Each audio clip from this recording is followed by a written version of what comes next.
Khi tâm chúng ta có ý mong cầu, chúng ta đều cho rằng nếu đạt được nó, nhất định sẽ rất vui. Nhưng khi ước mơ trở thành hiện thực, thì lúc đó trong lòng chúng ta lại trống vắng. Bạn có biết tại sao không?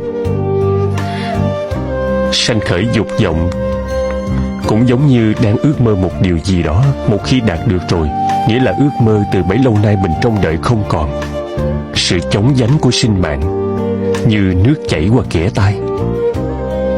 Vì vậy đời người không có gì là chắc chắn, đúng không ạ? Đúng vậy. Hãy quên đi những dục vọng hư ảo của thế gian. Quên đi sự sống chết của bạn, bởi nó không đem đến cho bạn bất cứ lợi ích gì. Dù bạn sợ hãi trước sự biến mất của sinh mạng này, trước hết hãy phủ nhận sự tồn tại của nó, rồi tìm một cái tôi ẩn giấu bên trong.